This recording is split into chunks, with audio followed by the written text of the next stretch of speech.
मेरा नाम doctor RM Sharma, principal scientist, Indian agriculture research institute, division of fruits and horticulture technology से हूँ और यहाँ प्रधान वैज्ञानिक के पद पर कार्यरत हूँ। और आज हम IPL किसान संवाद के थ्रू आपसे बात करेंगे कि किस तरह से हम अपने उत्तर भारत के मैदानी क्षेत्रों में नींबू वर्गीय फलों की खेती करें ताकि हम ज़्यादा से ज़्यादा लाभ कमा सकें। मैं किसान भाइयों को बताना चाहूँगा कि नींबू वर्गीय फल जो है वो एक समूह है। जैसे आपने आम, अमरूद सुना होगा, ये एक अकेले फल होते हैं, लेकिन नींबू वर्गीय फल जो है इसमें बहुत सारे फल हैं जिनको अगर आप पद्धतिवार लगाएं तो साल में कम से कम 8 से 9 महीने आप आय कमा सकते हैं। इनमें लेमन है। लेमन जो है हमारे संस्थान ने 2 प्रजातियाँ इसकी विकसित की हैं, कागजी कलां और पूसा लेमन 1। ये दोनों ही प्रजातियाँ बहुत अच्छी हैं, साल में 2 बार फल देती हैं, एक बार जुलाई और अगस्त में। और ख़ास करके पूसा लेमन 1 जून से इसकी तुड़ाई आरंभ हो जाती है, तो क्योंकि गर्मी में नींबू की डिमांड बहुत ज़्यादा रहती है तो ये पूसा लेमन 1 प्रजाति आप लगा सकते हैं लेमन की। और दूसरी फलत इसकी आती है नवंबर दिसंबर या नवंबर से जनवरी तक। तो ये दोनों ही जो है प्रजातियाँ हैं हमारी जिनको आप लगा सकते हैं। इसके अलावा खट्टा नींबू, जिसको आप एसिड लाइम या कागजी नींबू कहते हैं, तो इसकी भी 2 प्रजातियाँ हमारे संस्थान ने विकसित की हैं, पूसा उदित और पूसा अभिनव। ये भी साल में 2 बार फलत देती हैं और इनको भी आप लगा सकते हैं। इनकी जो फलत आती है वो इधर अगस्त सितंबर में आती है, उधर फरवरी से लेकर अप्रैल तक आती है। और हम ऐसी प्रजातियों को विकसित करने में लगे हुए हैं कि जो प्रजातियां हमें मई और जून में फल दे सकें, ताकि हमारे जो उत्तर भारत के किसान भाई हैं उनको ज़्यादा से ज़्यादा लाभ हो सके। इसके अलावा हमारे किसान भाई ग्रेप फ्रूट लगा सकते हैं, जिसको ये आम भाषा में चकोतरा बोलते हैं। तो उस अगर ग्रेप फ्रूट को आप लगाते हैं तो ग्रेप फ्रूट की जो तुड़ाई का समय होता है वो अक्टूबर और नवंबर का महीना होता है और ये जूस के लिए बहुत अच्छी फसल है और उत्तर भारत में इसको सफलतापूर्वक उगाया जा सकता है। हमारे संस्थान में 2 प्रजातियाँ इसकी संस्तुति इसके लिए की है। हालांकि दोनों प्रजातियाँ बाहर की हैं, लेकिन हमने कई सालों के अध्ययन के बाद ये पाया है कि मार्श सीडलेस और रेड ब्लस, ये 2 प्रजातियाँ ग्रेप फ्रूट की ऐसी हैं जिनको अगर आप लगाते हैं तो ये फ्रेश जूस पीने के लिए बहुत अच्छी हैं और दोनों ही लगभग बीज रहते हैं। अच्छी बात यह है कि इनमें बीज 2 या 3 बीज निकलते हैं या कई बार नहीं भी निकलता और एक फल से ही आपका 1 गिलास जूस भर जाता है। और इसकी दिल्ली जैसे स्थान पर अगर मार्केट आप करते हैं तो यहाँ पे क्योंकि बहुत सारे विदेशी लोग रहते हैं, एम्बेसीज हैं जहाँ पे इसकी बहुत ज़्यादा डिमांड रहती है, तो अगर हमारे किसान भाई ग्रेप फ्रूट लगाते हैं तो अक्टूबर से इसकी तुड़ाई आरम्भ हो जाती है और बहुत अच्छी उपज और बहुत अच्छी क्वालिटी का फल इसका होता है जो स्वास्थ्यवर्धक भी है। इसके अलावा मीठी नारंगी का बहुत अच्छा स्कोप है यहाँ पे और हमारे संस्थान ने 2 प्रजातियाँ इसकी विकसित की हैं, पूसा शरद और पूसा राउंड। ये दोनों ही प्रजातियाँ बहुत अच्छी हैं क्योंकि अगर हम उत्तर भारत में नींबू वर्गीय फलों की तुड़ाई हम देखते हैं तो ज़्यादातर हमारी जो तुड़ाई होती है वो क्योंकि किन्नू एक बहुत बड़े स्तर पे उगाया जाता है तो उसकी जो तुड़ाई शुरू होती है वो दिसंबर में शुरू होती है। तो हमें ऐसे नींबू वर्गीय फलों की ज़रूरत है जिनकी तुड़ाई जल्दी हो, ताकि ठंड कम होती है और लोग जो है दिसंबर जनवरी में जूस नहीं पीते, इसलिए कई बार हमारे किन्नू का रेट बहुत कम हो जाता है। तो हमें ऐसी प्रजातियों की आवश्यकता है जो जूस के लिए हों, रस के लिए जिनका प्रयोग हो सके और उनकी तुड़ाई जो है जितनी जल्दी हो सके। तो हमारी ये 2 प्रजातियाँ पूसा शरद और पूसा राउंड और 10 अक्टूबर के लगभग ये दोनों प्रजातियाँ तुड़ाई के लिए तैयार हो जाती हैं। तो आप अक्टूबर में अगर तोड़ते हैं तो दिन का तापमान अच्छा खासा होता है और लोग जूस पीना पसंद भी करते हैं और ये उपज के दृष्टिकोण से और जूस की परसेंटेज दोनों के दृष्टिकोण से दोनों ही प्रजातियाँ बहुत उत्तम हैं जिनके पौधे हमारे यहाँ उपलब्ध होते हैं। इसके अलावा हमारे संस्थान ने एक और जिसको हम कहते हैं पोमेलो, ये भी ग्रेप फ्रूट से मिलता जुलता होता है, लेकिन थोड़ा फ़र्क होता है इसमें कि इसका छिलका थोड़ा मोटा होता है और जनरली इसमें जूस नहीं होता। बिहार में लोग इसको बहुत ज़्यादा प्रयोग में लाते हैं और छठ वगैरह की पूजा में इसका बहुत ज़्यादा इस्तेमाल होता है, बहुत ज़्यादा महत्व है इसका। तो इसकी एक प्रजाति हमारे संस्थान ने विकसित की है PM3 के नाम से, जिसको पूसा अरुण भी कहते हैं। और अच्छी बात यह है कि प्रायः सभी पोमेलो जो होते हैं उनमें जूस की मात्रा बहुत कम होती है, लेकिन हमारा जो पूसा अरुण पोमेलो है ये बीज रहित है पूरी तरह और इसमें रस की मात्रा बहुत ज़्यादा है और ये अगस्त के अंतिम सप्ताह में तैयार हो जाता है। तो आप अगर इसको लगाते हैं तो बहुत अच्छी आय कमा सकते हैं क्योंकि जूस के लिए भी बहुत अच्छा है। इसके अलावा किन्नू आप जो लगा ही रहे हैं, इसके अलावा हमारे पास ज़्यादा से ज़्यादा विविधता होनी चाहिए कि जो हमारी तुड़ाई का जो समय है वो लंबा हो। कि जैसे अगर हम बात करेंगे जुलाई और अगस्त सितंबर तक हमारा लेमन और खट्टा नींबू चलता है, उसके अलावा हम अक्टूबर के महीने में हमारी ग्रेपफ्रूट की तुड़ाई शुरू हो जाती है अक्टूबर नवंबर से, और अक्टूबर में ही पूसा शरद पूसा राउंड दोनों तैयार हो जाती हैं। तो इसी तरह से जो एक नई टेंजरिन की प्रजाति हिंदुस्तान में बाहर से आई थी, और उसका जब हमने आकलन अपने यहाँ किया तो हमने देखा है कि उत्तर भारत में उसके बहुत अच्छा स्कोप है उसको लगाने का, जिसको हम डब्लू मार्केट के नाम से जानते हैं। और डब्लू मार्केट की खास बात यह है कि इसकी फल की गुणवत्ता बहुत अच्छी है, और इसका जो तुड़ाई का समय है वो लगभग किन्नों से 30 से 40 दिन पहले होता है। तो आपके पास उस दौर में अगर आपके पास ग्रेप फ्रूट नहीं है तो आप डब्लू मार्केट को लगा सकते हैं, जो उपज के और गुणवत्ता के हिसाब से बहुत अच्छा है, और उसकी तुड़ाई भी नवंबर में आरंभ हो जाती है। तो एक बहुत लंबा समय आपको मिलता है। अगर आप नींबू वर्गीय फलों को पद्धतिवार अपने खेत में लगाएंगे तो साल में कम से कम 8 से 9 महीने ऐसा होगा कि जब आपको फलत मिलती रहेगी और हमारे किसान भाई ज़्यादा से ज़्यादा लाभ कमा सकेंगे। अब मैं आपको बताना चाहूँगा कि ये सारे ही नींबू वर्गीय फल जो हैं, इनको लगाने का जो सबसे अच्छा समय है वो जुलाई और अगस्त के महीने का है, क्योंकि पर्याप्त नमी होती है ज़मीन में भी और वातावरण में भी नमी रहती है। तो हमें अगर हम उसकी थोड़ी सी केयर और मेंटेनेंस कम भी रखें तब भी वो पौधे हमारे अच्छे चल जाते हैं। हालांकि इन पौधों को आप फरवरी और मार्च में भी लगा सकते हैं, लेकिन मार्च के बाद तापमान दिन ब दिन बढ़ता जाता है, तो आपको बहुत ज़्यादा सावधानी बरतनी पड़ेगी, अन्यथा पौधे जो है मर जाते हैं। तो आपको दिन प्रतिदिन पानी इसमें देखना पड़ेगा, क्योंकि मार्च में लगाने के बाद अप्रैल मई जून तक तापमान दिन ब दिन बढ़ता चला जाता है। तो आपको सिंचाई का बहुत अच्छा इंतज़ाम रखना पड़ेगा, अन्यथा पौधे मरते जाता है। तो इस वजह से आप फरवरी मार्च में भी लगा सकते हैं अगर आपके पास सिंचाई के समुचित साधन हैं। अन्यथा आप जुलाई से लेकर सितंबर के बीच का समय है जब आप इन फलों को लगा सकते हैं। लेकिन लगाते वक्त एक चीज़ का ध्यान रखें कि पौधे को हम इस तरह लगाएं कि हमारा पौधा 3 से 4 साल में ही फलक में बढ़िया फलक में आ जाए, क्योंकि हमारे किसान भाई ज़्यादातर गलती करते हैं कि बहुत छोटा सा गड्ढा करते हैं। तो मैं कहना चाहूँगा कि अगर आप लगाने में इंटरेस्टेड हैं तो आप इसकी तैयारी जून से शुरू करते हैं। जून के महीने में आप गड्ढे खोद के छोड़ दें, उनमें थोड़ी धूप लग जाए। गड्ढा कम से कम 1 metre by 1 metre by 1 metre का होना चाहिए, मतलब उसकी गहराई भी 1 मीटर हो, उसकी लंबाई भी 1 मीटर हो, चौड़ाई भी 1 मीटर हो, मतलब 1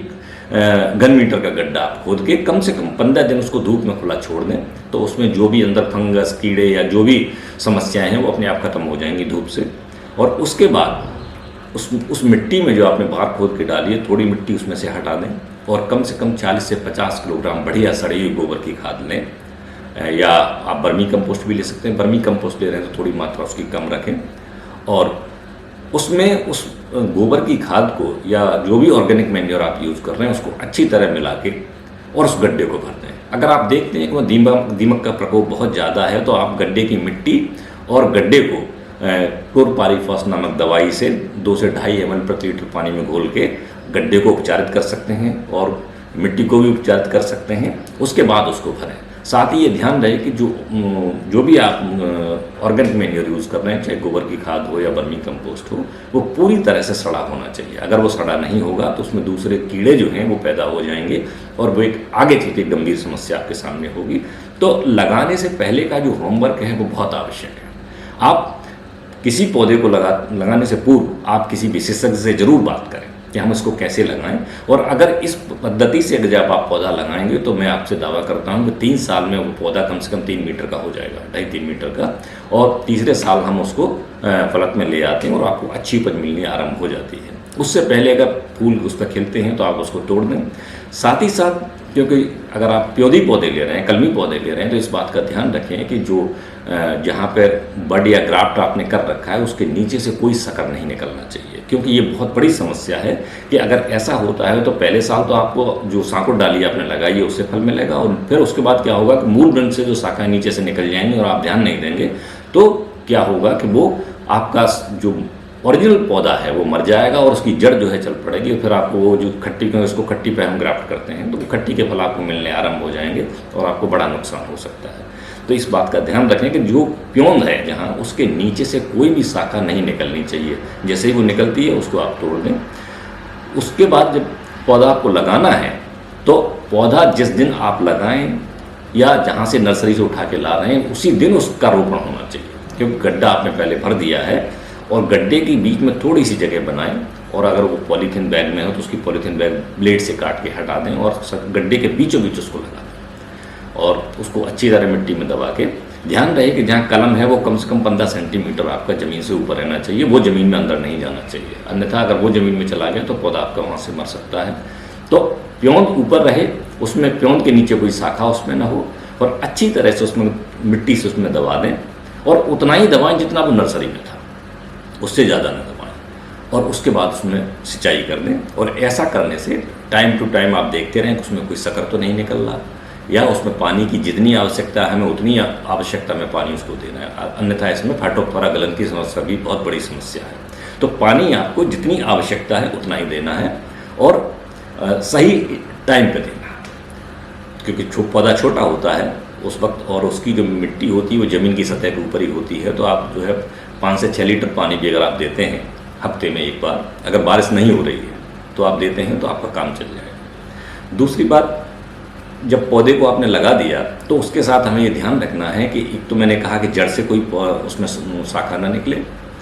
और वो सीधा बढ़े। तो सीधा बढ़ने के लिए कई बार हम क्या काम करते हैं कि उसके साथ एक लकड़ी भी गाड़ देते हैं और उसके साथ उसको बांध देते हैं, ताकि जो पौधा जब बढ़े तो सीधा बढ़े। और अनावश्यक जो स्प्राउट्स उसमें निकलते हैं, खास करके ये आपके जुलाई के महीने में या फरवरी मार्च के महीने में जो आते हैं, उनको काटते रहें और पौधे को ऊपर की तरफ को बढ़ने दें। लेमन एक ऐसा पौधा है जो झाड़ी की तरह बढ़ता है, तो उसकी ज़्यादातर शाखाएं ज़मीन के आसपास रहती हैं, क्योंकि उसको ऊपर नहीं ले जा सकता, और उसको प्रायः हम बूटी से या एयर लेयरिंग से तैयार करते हैं। तो वो झाड़ी नुमा होता है, बाकी सारे जो नींबू वर्गीय फल हैं वो ऊपर की तरफ को चलते हैं। तो आपको इस चीज़ का ध्यान रखना है। और इसमें जो खाद देने का समय, इसके अलावा ऐसे किसान भाई जो पहले से नींबू के बाग लगाए बैठे हैं या उनके किचन गार्डन में 2, 4, 5 पौधे बड़े हो गए हैं, तो पूर्ण विकसित पौधे में दिसंबर और जनवरी के महीने में अगर आप देखते हैं कि उसमें कोई शाखा गलत है या मर गई है तो उसको काट दें। काटने के बाद दिसंबर जनवरी के महीने में कम से कम, अगर पूरा विकसित पौधा है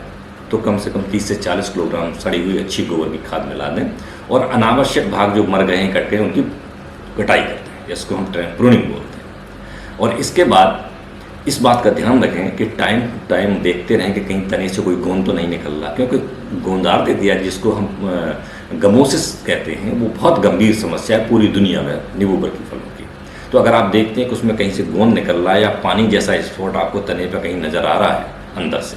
तो आप सचेत हो जाएं कि आपकी जड़ में जो है इन्फेक्शन हो चुका है। तो ऐसी स्थिति में रिडोमिल गोल्ड नाम की एक दवा आती है, उसका 2.5 ग्राम प्रति लीटर पानी में घोल बनाकर उसके थाले में डाल दें, और कम से कम आप उसमें, अगर पूरा विकसित पौधा है तो 20 लीटर पानी कम से कम एक पौधे की जड़ में जाना चाहिए। ये आपको मिट्टी में डालना है, क्योंकि वो समस्या जड़ की है। तो अगर जड़ में वो दवाई चली जाएगी तो वो समस्या आपकी सॉल्व हो जाएगी और आपको फिर कुछ नहीं करना पड़ेगा। या इसकी जगह हम एलिट एक दवाई आती है, अगर वो आपके पास रिडोमिल नहीं तो आप एलिट का भी इस्तेमाल कर सकते हैं। उसी तरह से 2 से 2.5 ग्राम प्रति लीटर पानी में घोल के कम से कम 20 लीटर सॉल्यूशन उसकी आप तने में डालें, तो उससे आपका फाइटोप्थोरा जो है वो कंट्रोल होगा। और फाइटोप्थोरा के लिए एक बात और कहूँ कि जो इरिगेशन का सिस्टम जो आप यूज़ कर रहे हैं, उस पर जो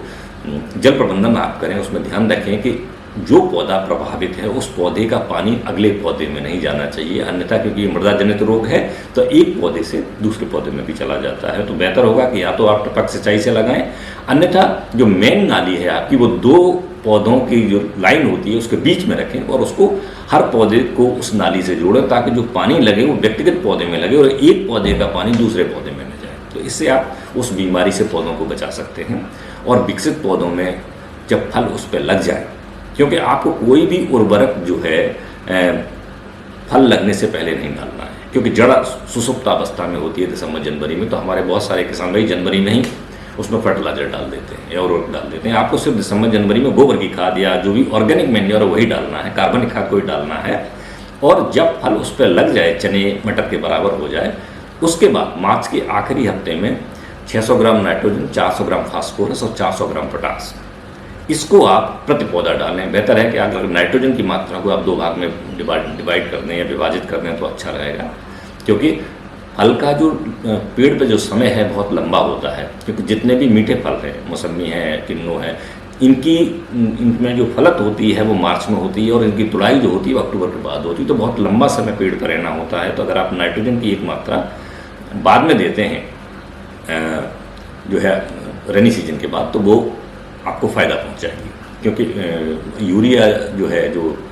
नाइट्रोजनस फर्टिलाइज़र है, वो लीच कर जाता है और ज़मीन में चला जाता है, तो बहुत ज़्यादा अगर इकट्ठा आप देते हैं तो उसका नुकसान हो जाता है। इसके अलावा अगर आप देखते हैं उसमें तो कुछ माइक्रोन्यूट्रिएंट की डेफिशिएंसी आ रही है, जिंक की डेफिशिएंसी आ रही है, तो इन सभी माइक्रोन्यूट्रिएंट का जो स्प्रे आप करें, या तो मार्च के महीने में करें जो नई पत्तियां जब खुलती हैं, या जुलाई अगस्त के महीने में करें, क्योंकि जो पुरानी पत्ती है उस पर शोषण या हम कहें उसका जो एब्जॉर्प्शन होता है न्यूट्रिएंट का कम होता है। तो बेहतर है कि जब पत्ती नई हो लेकिन पूरी खुल गई हो उस वक्त आप करें, और किसी विशेषज्ञ की राय लेकर ही करें, क्योंकि कई बार जिंक सल्फेट अगर आप अकेले देते हैं तो उससे कुछ